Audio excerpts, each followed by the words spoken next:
Hello అండి, నా పేరు doctor Tanuja Paipuru, senior gynaecologist in Aster Prime hospital. చాలామంది నాకు హాస్పిటల్కి వచ్చినప్పుడు ఇన్ఫర్టిలిటీ పేషెంట్స్ ఎక్కువ వస్తుంటారు.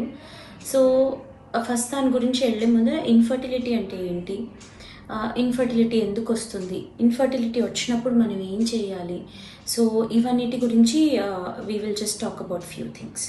సో ఫస్ట్ థింగ్ ఏంటంటే ఇన్ఫర్టిలిటీ అంటే ఏంటి. కొంతమంది ఏం చేస్తారంటే పెళ్ళయింది 3 months అవుతుంది, 3 months అయిన వెంటనే వచ్చేస్తారు హాస్పిటల్కి. మేము ట్రై చేస్తున్నామండి, మాకు పిల్లలు పుట్టట్లేదు, సో ప్రాబబ్లీ నాకు పుట్టరేమో, లేకపోతే అట్లాంటి డౌట్స్ తోటి వస్తారు. సో అది చాలా తప్పు. సో ఫస్ట్ థింగ్ ఏంటంటే ఒక కపుల్ మ్యారేజ్ అయిన తర్వాత అట్లీస్ట్ 1 year అయినా ఇద్దరు కలిసి ఉండి అన్ప్రొటెక్టెడ్ ఇంటర్ కోర్స్ అంటాం. సో అంటే ఏ మాత్రం వేరే పిల్స్ కానీ కాండమ్స్ కానీ ఏమీ యూజ్ చేయకుండా వాళ్ళు 1 year కలిసి ఉంటే కూడా, రెగ్యులర్గా కలుస్తుంటే కూడా పిల్లలు పుట్టకపోతే అప్పుడు దాన్ని మనం డెఫినిషన్ వైజ్ ఇన్ఫర్టిలిటీ అంటాం. కానీ అలాగని ప్రతి ఒక్కరికి కపుల్కి ఇదే వర్తిస్తుందంటే కాదు.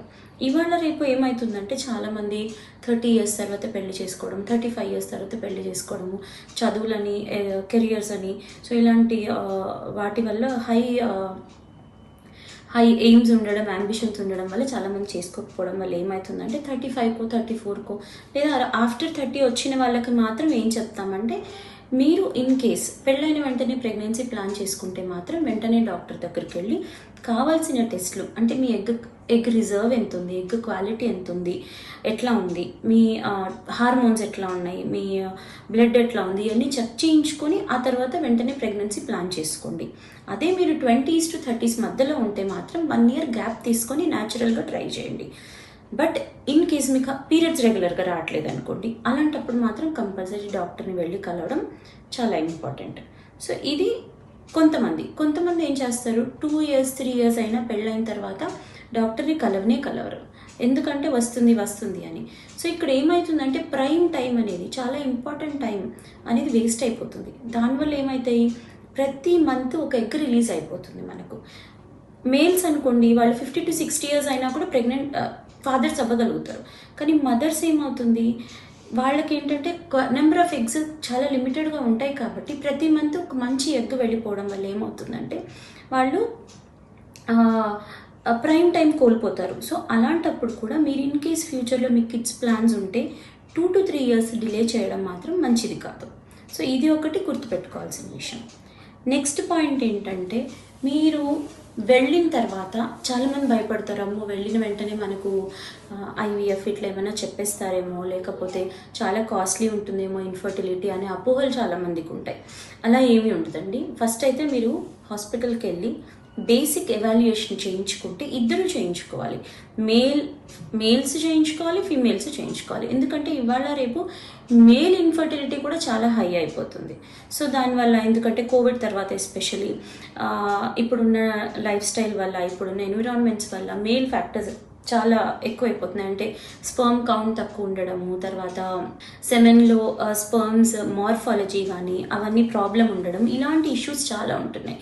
సో వాళ్ళకి టెస్టోస్టెరాన్ హార్మోన్స్ తక్కువ ఉండడం, ఇలాంటి ప్రాబ్లమ్స్ ఎక్కువ ఉంటున్నాయి. సో కాబట్టి మేల్ అండ్ ఫీమేల్ ఇన్ఫర్టిలిటీ రెండూ చెక్ చేయించుకోవడం సైమల్టేనియస్గా చాలా ఇంపార్టెంట్. సో తర్వాత వచ్చినప్పుడు ఎవాల్యుయేట్ చేసుకున్నాక ఇన్ కేస్ చిన్న ప్రాబ్లమ్స్ ఉంటే డాక్టర్ అప్పటికప్పుడు మీకు టాబ్లెట్స్ అవి రాసిస్తే మీరు న్యాచురల్గానే కన్సీవ్ అయిపోవచ్చు. అలా కాకుండా ఇంకేదన్నా ఇష్యూస్ ఉన్నాయనుకోండి, ఒక 2-3 months ఎగ్ రిలీజ్ అవ్వడానికి ఓవ్యులేషన్ ఇండక్షన్ అంటాం. సో ఇలాంటివి చేసుకుంటే దానివల్ల ఏంటంటే మీరు తొందరగా కన్సీవ్ అయ్యే అవకాశం ఉంటుంది. వెళ్ళిన వెంటనే ఐవీఎఫ్కి వెళ్ళిపోవాలా అనే అపోహలు పెట్టుకోవాల్సిన అవసరం అయితే లేదు. This is another point. ఇంకొకటి ఏమవుతుందంటే, చాలామంది మాకు అయితే ఇంకా ప్రెగ్నెంట్ అయిపోతాము, ఏముంది వీళ్ళందరూ ఇలాగే చెప్తారు అనుకుంటారు. కానీ వాళ్ళు వచ్చినప్పుడు వాళ్ళకి టెస్టులు చేసిన తర్వాత కొన్ని వెరీ బ్యాడ్ సిచ్యువేషన్స్ బయటపడతాయి. అంటే ఏంటి, అమ్మాయికి అసలు ఎగ్స్ లేకపోవడము, లేకపోతే ఓవరీస్లో పెద్ద సిస్ట్లు ఉండడము, లేకపోతే ఫైబ్రాయిడ్స్ అంటే యూట్రస్ ఉంటాం కదా, యూట్రస్లో పెద్ద గడ్డలు ఉండడము. తెలీదు, సిమ్టమ్స్ అందరికీ ఉండాలని రూల్ ఏం లేదు. సో అలా అవన్నీ ఉన్నప్పుడు ఏమవుతుందంటే, మీకు తెలియకుండా ఉండడం వల్ల టైం చాలా వేస్ట్ అవుతుంది. అది వెళ్ళి ఎవాల్యుయేట్ చేయించుకున్నప్పుడు ఇలాంటివి బయటపడితే మీరు దానికి ట్రీట్మెంట్ తీసుకుంటే సరైన టైంలో మీకు ప్రెగ్నెన్సీ వచ్చే అవకాశం ఉంటుంది. మరీ లేట్ అయితే మాత్రం దానివల్ల మీకు కాంప్లికేట్ అయిపోతుంది సిచ్యుయేషన్. సో అందుకే evaluation of both males and females అనేది చాలా ఇంపార్టెంట్. ఇంకా దాని తర్వాత నెక్స్ట్ చాలా ప్రొసీజర్స్ ఉంటాయి మీకు ఓవులేషన్ ఇండక్షన్ అయితే. ఫస్ట్ నెక్స్ట్ ఐయుఐ అంటాం, అంటే మేల్ సెమెన్ తీసి వైఫ్లో మనం ఇంజెక్ట్ చేస్తే అది మేల్ ఫ్యాక్టర్స్ ఏమన్నా ఉంటే బైపాస్ చేయడానికి. థర్డ్ స్టెప్ ఏంటంటే ఐవీఎఫ్ అంటాం. ఐవీఎఫ్ అంటే మదర్ అండ్ ఫాదర్ది ఇద్దరిది స్పర్మ్ అండ్ ఎగ్స్ తీసుకొని మనం దాన్ని ల్యాబ్లో కల్చర్ చేసి, అదే ల్యాబ్లో దాన్ని జైగోట్ ఎంబ్రియో లాగా ఫామ్ చేసి మదర్లో పెడతాం. So this is the final step.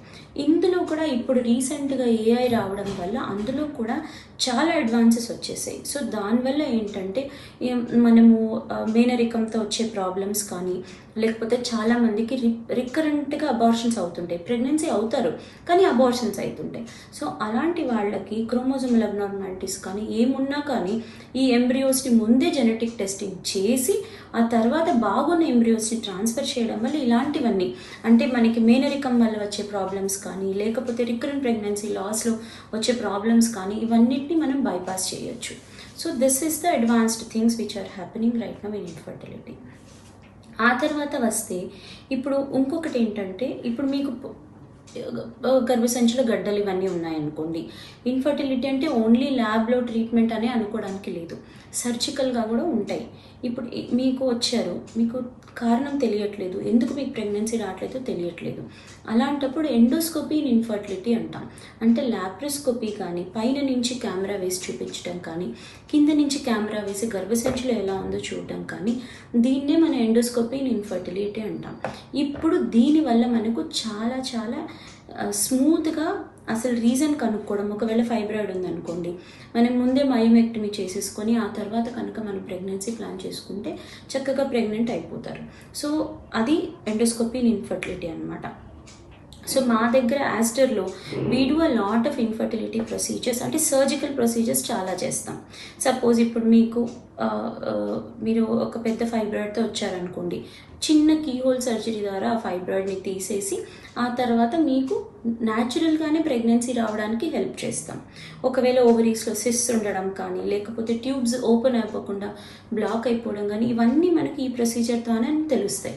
So ఈ ప్రొసీజర్ అంటే డయాగ్నోస్టిక్ హిస్ట్రోల్యాబ్ చేసుకున్న తర్వాత, అంటే పైన నుంచి కెమెరా, కింద నుంచి కెమెరా వేసుకొని ట్యూబ్స్ ఎలా ఉన్నాయి, ఓవరీస్ ఎలా ఉన్నాయి, తర్వాత యూట్రస్ ఎట్లా ఉంది, ఇవన్నీ చూసుకొని దాని తర్వాత ఇప్పుడు ఎండోమెట్రియోసిస్ అనే ఒక కండిషన్ ఉంది. దానివల్ల ఏమవుతుందంటే మనకు చుట్టుపక్కల అతుకులు వచ్చేస్తాయి. ఆ అతుకులు రిలీజ్ చేసుకొని ఈ ట్రీట్మెంట్ చేసుకుంటే మీకు ఫర్టిలిటీ ఛాన్సెస్ చాలా బాగా ఇంక్రీజ్ అవుతాయి. సో అప్పుడు న్యాచురల్గా కన్సీవ్ అయ్యే ఛాన్సెస్ కూడా చాలా ఎక్కువ ఉంటాయి. So this is infertility in brief for you.